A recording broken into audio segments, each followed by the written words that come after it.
How to commit a crime and get caught before lunch. For some of the dumbest criminals ever, and we did time with these guys, and these are real stories about some of the idiots that had the mastermind of a mouse. Jack and GT here from Fed joints to beer joints. And I got to tell you, first one right off the bat here, I did time with some bank robbers down in La Tuna, and these guys were a bunch of sad sacks. I don't know if you ever did time with them, but I'm going to tell you some stories. This one guy, I'm going to tell you about his experience at his last bank he got. He pulled up this little bank. It's out in the small town someplace. It was an old building, and he said, this was the only town bank. He watched it for days. Everything happened there. And so he got himself a hood, a pillowcase pull over his head and all this stuff. And so he's got eyes cut in it, and he gets ready to do it. He goes around the backside of the bank, and to make sure that he's all ready to go, there's an old window back there, and he can see his reflection on it. So he puts the hood over his face, he looks at it, gets out his gun, he holds up to his right, he kind of poses in it and stuff, takes the thing back off, puts the gun away, walks around real slow to the front of the bank. He walks in the door, and here's two cops throwing guns down on him. The minute he walked in, he'd pulling out. What he didn't realize was that was the bank president's office, and he's standing in front of the window, tying all this on with his gun and his knife, and he walked in the door, and they had it. He goes, that was my most successful deal. I like this guy. This is the guy I'm lieutenant to. He lived with his mom. He's really depressed. He goes back there, and that's why he started robbing banks, because my mom had me convinced I couldn't do anything right. So anyway, he said, I decided I got to get out of the house. He had a shit job. He says, there was a bank down the street, so I'm just going to do this. He goes, he's went out and got himself those rubbery Halloween masks he's going to pull on. He said, I had a squirt gun. He painted it black. And he wrote himself out a note. So that way I don't have to talk. I'm just going to hand him this note. And it's real clear. He'll put all the money in this little bag and stuff there, And he got himself a paper bag and said, so no one's going to know me. So he borrowed an old coat from Goodwill. His mom's bitching him. I want you to go to the store for me and stuff. He goes, no, I got to go. She goes, so he finally said, okay. He said, all she did was smoke and bitch and drink. And he said, anyway, she said, take my list. So he grabs her list, and out the way he goes. He goes down to the bank. He gets in line. He's standing in line. He says, I stood there and just waited. He goes and waited. I finally get up to the front window, and I stop. I'm the last one in line. I throw that mask on. He says, like Pluto or somebody from Disney. Got this rubbery mask, and he takes that bag, he lays down, and he hands the woman the note. And the woman looks over him, and just busts out laughing and hands the note to the girl next to her. The girl next to her, she starts laughing.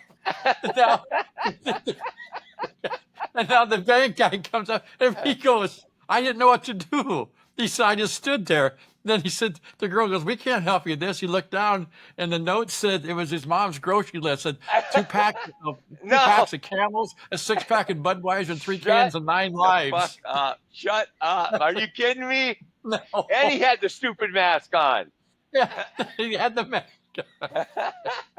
Every time I think about that, I'm laughing. But when he told that story, he was so straight-faced. He goes, it just... and he probably got a 10-piece for it, or a 5-piece. Yeah. How humiliating. Yeah, that's a good story. I like that. Very successful guy. Now, do you have any... what's funny is we talked about, you had some stories, and I had never even heard these two. You had another good one. And I forget what it was. Yeah.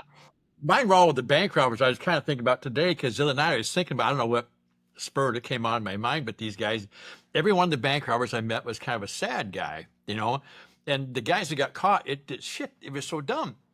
There was a guy down there who robbed, he went in, I think he said 3 times. And anyway, the first bank he goes into, he's not super prepared, but he said he goes in, he doesn't have a mask on or anything. He's standing in line there, and almost, he's kind of all so freaked out. The guy in front of him moves, and they're waiting for him to move up there, and he pulls out, he's got his hand in his glove. He's this little fake gun he's got, and he pulls it out, and this old guy and old woman behind him, she had a walker, one of them 4-prong walkers, he said, and he said, the husband goes, move. He goes, so he said, I'm standing with this fake gun. This old guy pulls out this walker and starts hitting him with it. He said, it scared me, so I took off running. And he took off, he ran down the street, and he said he left his car there, and he said the cops came and everything else, and for some reason they didn't track him down. That night he comes back and gets his car. He didn't give up. He said, so about a month later he got ballsy again. He went back to a bank, and he goes, and this time he rides a bike down there. He thought, I'm not going to leave the car. So he gets this old beat up bike, rides it down to this bank, and he watched it again for a while. Set it up. He goes inside, and this time he's going to pull the thing over his head and stuff. And he gets too nervous. He's got a sack or some damn thing. So I got too nervous as I got up there. Some people were making a deposit from this business. So I thought, well, pretty good sized bag. So I got up to, I reached underneath the thing real fast. I pulled it out and I said, hold up. I yelled real loud. I goes, why'd you yell? I don't know. He goes, he ran out the door with his bag.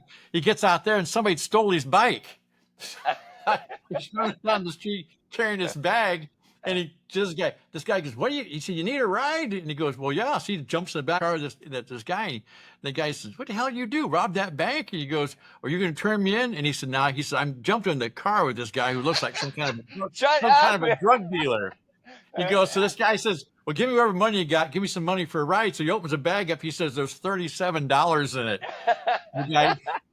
So the guy goes, that'll work. So he takes the 37. So you can keep the bag. And he let him out. And he said, so you met some sad sacks, Jack. I mean, oh God, it was horrible. It was just horrible. And you get 10 years for robbing a bank.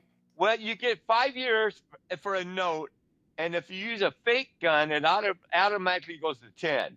Now, if you go the second one, you get 10 years. But a note, just a straight note job with no fake gun is 5 years. If you got a fake gun, they charge you like it's a gun. Well, they give you an extra nickel. But I knew a lot of bank robbers, Jack. But your guys, I didn't keep track of stories. You're a much better storyteller than I am. And we had a couple guys in La Tuna. I was a jailhouse lawyer, and we started there, and we had a good little group work on stuff. And this guy, he'd hired a guy called Floney down there. Floney's his jailhouse lawyer, and Floney told him he can get him off because they screwed this up and screwed that up and all this. And we're in line going back into the prison from being out in the yard. He's standing next to me telling me, yeah, Floney says he can get me out. I said, and I looked at his case, but they got him. I mean, I don't know, there's nothing you can do. And this Floney, he's squirrelier in hell, and this guy doesn't know it. And he's one of the prison bullshitters, and he's nuts.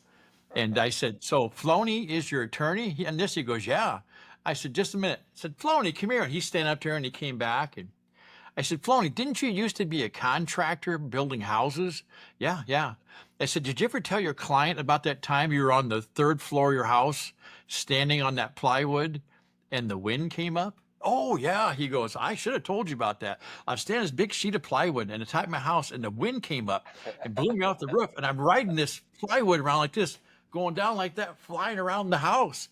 And the rest of the workers are going, get down here. And I go, fuck you. And I just kept, and he walked off like that. And I said to the guy, that's your attorney. He goes, and I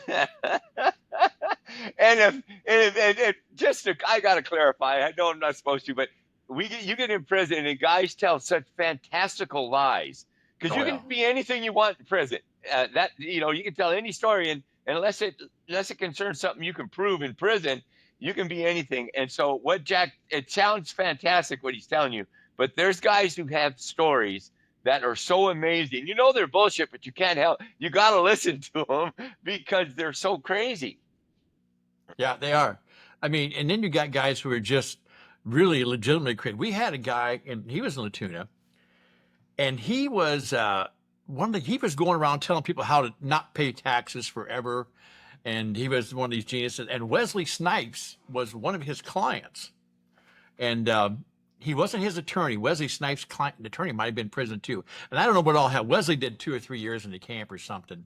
Anyway, this guy got over 10 years because basically he threatened the judge and all. He was just the Constitution. He's part of the posse comitatus mentality, if you guys remember what that was. They didn't trust anything. You don't trust currency. You do it this way here. Anyway, he's in prison.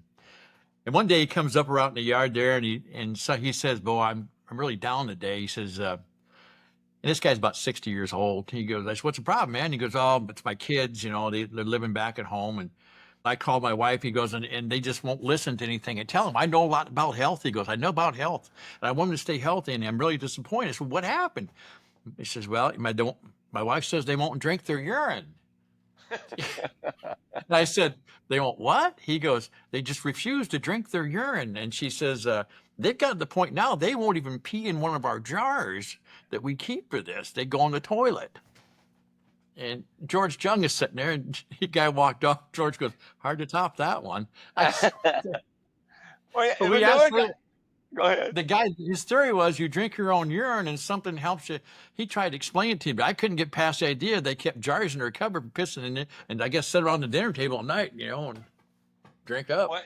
Well, it's funny because there was four guys. There were two of them were Cuban guys, older guys, and they all drank their urine, uh, and swore it was somehow it boosted your immune system or whatever.